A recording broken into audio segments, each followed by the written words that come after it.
On January 1st, 2010, everything changed forever. Yeah, I know. She was so surprised. Two twins in California got together and put together two Flash animations that were two halves of the first episode of their new web series, Battle for Dream Island. The initial 20 characters in the series weren't exactly making their debut here. It was their first time on YouTube, but they had previously appeared in comics that the Huang twins had made and even in a Flash game, Firey's Candy Bar Adventure. The show is about a competition where the object characters battle for Dream Island, but aside from starring object characters instead of humans, what sets it apart from similar shows like Total Drama is that the viewers are the ones who get to decide who gets eliminated each episode. It's a relatively simple concept, but it's taken off in a big way over the years, yet not in a way such that it's mainstream. It has appeared on the news a couple of times, but it's still relatively not talked about much outside its own fanbase. The first season, simply titled Battle for Dream Island, has 25 episodes, though if you really want to get technical about it, there's 26, since the very first episode had to be split into two parts.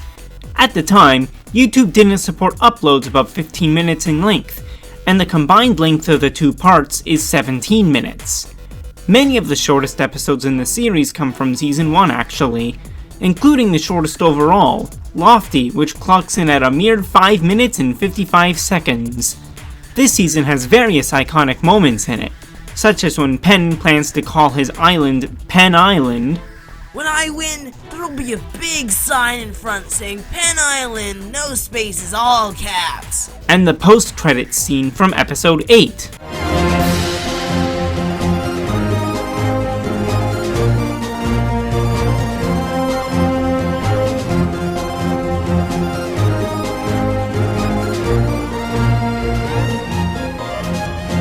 Even certain assets, particularly a certain mouth, could be considered iconic well beyond the scope of the show. This was the season that introduced many things that would become mainstays in the series as well as in other shows, such as viewer voting for eliminations and rejoins, the recommending of characters that could show up in the background, with credit of course, and even a debut to potentially allow one of a selection of recommended characters to join the competition. Even more impressive is that just the two Huang twins, who were 12 at the start of the series, managed to get episodes out on the first of the month every month for 2 years straight, something they haven't managed to pull off since then, even with a whole crew behind them. Another thing to consider about this is that the voting period was 10 days, so that really means they only had about 20 days to do everything else involved in producing an episode. To be honest though, this season doesn't really stand out all that much compared to what comes after it, but that's perfectly fine. It was the first after all, and we all have to start somewhere. Likewise, the animation isn't super consistent early on, but this can probably chalked up to inexperience. The show was originally supposed to end with Season 1, since the last episode received under 1,000 votes. However, they made a second season anyways, Battle for Dream Island again, which picks up right where Season 1 ends. Some recommended characters such as Bommy, Book, and Nickel get to participate in Season 2, and some veterans return alongside them for a total of 22 contestants. Right away, things were a lot more chaotic as the announcer left at the end of Season 1, so TV and later Puffball Speakerbox, then Fiery Speakerbox after that, took over as the host. The season started on June 29th, 2012, and at first episodes were actually more frequent than Season 1, though releases quickly became more irregular.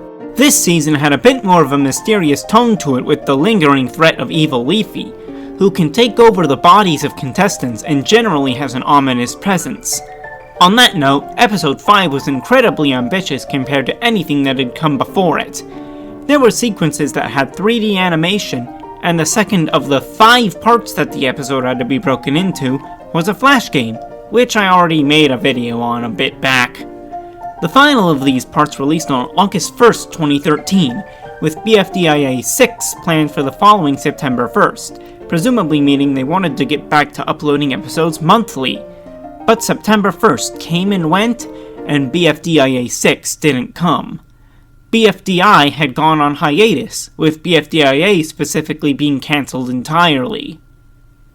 Which is what I would have said on or before August 31st, 2023, because on September 1st of that year, BFDIA 6 finally released, and all the people who grew up on the first 2 seasons 10 years ago rejoiced.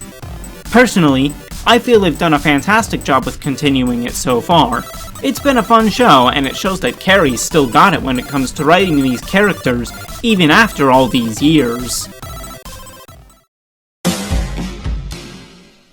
This is gonna be the shortest section of the video because there's only one episode of the 3rd season.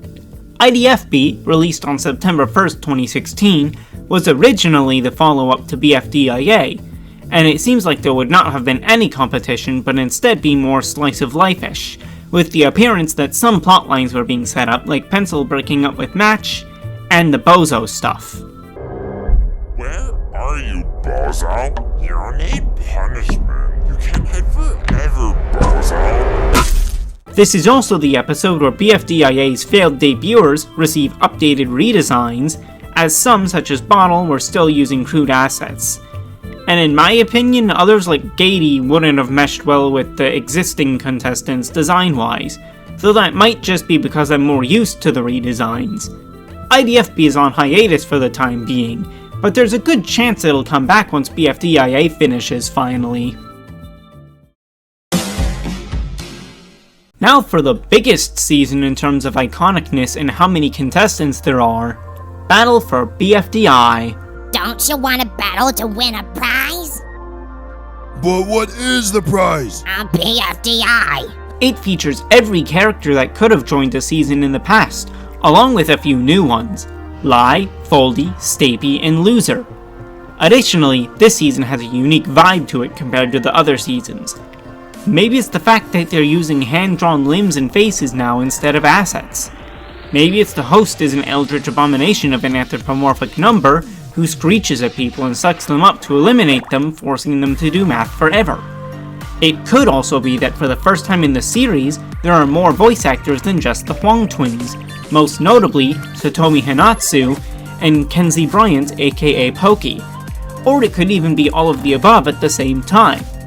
Whatever this is a fan favorite season, with episodes like BFB 1, 6, 10, 12, 14, and 15 being incredibly popular for one reason or another.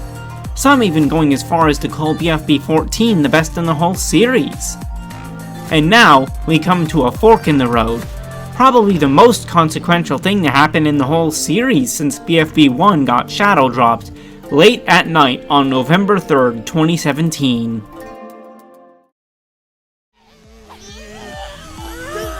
Hi guys! On March 25th, 2020, BFB 16 was released, and upon release, it instantly became the most controversial episode of the whole show, for one reason. 2 split the show into 2 shows, with 40 contestants opting to compete for 2's powers, and the other 14 remaining on BFB. BFB after the split was still good. It didn't reach as high as before the split though, with the possible exception of BFB 22. And it also contains probably the most loathed in the whole series, BFB 20. The finale of BFB was a huge event, as by that point the season had been going over 3 years. BFB 30 was very positively received when it released, though it has soured for some people as we get further from April 9th, 2021, as some people believe that the latter half of post-split BFB was written in such a way so that Flower would win the show. The crazy thing is, in BFB 22, she was 1 vote from being eliminated out of tens of thousands. Imagine if it had gone the other way. Despite this, the way BFB 30 ended, the final scene before the credits, would have been a great ending point for the show as a whole. But of course, that's not the end. A few months before this, on January 10th, 2021, the current newest season of the show, The Power of Two, debuted. Unlike post-split BFB, which was meant to be sillier and more laid back, This one is and was initially intended to be more story-focused. Despite the backlash 2 initially had, people warmed up to them considerably once Teapot actually came out, and I personally think that's a very good thing, because out of the hosts, 2 might actually be my favorites. It also sees the introduction of 2 debuters, Winner and Price Tag. Initially only Winner joined, but 2 didn't want there to be a prime number of contestants because one team would be a member short then. Not that that ended up mattering, cause Teardrop would join on her own team in the next episode, but let's not worry about that. Episode 3 to 6 kinda let the story focus stuff fall to the wayside, due to a change in writers from Satomi to Sam Thornberry, except for Teapot 4 which Carrie wrote. But in Teapot 7, pretty much every concern people had regarding the direction Teapot had been headed was addressed, and now I think things are in a pretty good spot as far as quality concerned, even with the fact that they're doing 2 seasons at once now. Overall, when I first watched BFDI, I thought it was great, and I still do, but at the time I was surprised that it wasn't more popular. Nowadays, it seems to be rapidly gaining popularity, given that Jack and Jellyfy's sub count has more than doubled since I first watched the show in April of 2021. And I think that's wonderful news. That's all I have to say. Thank you for watching, and I'll see you all in the next one.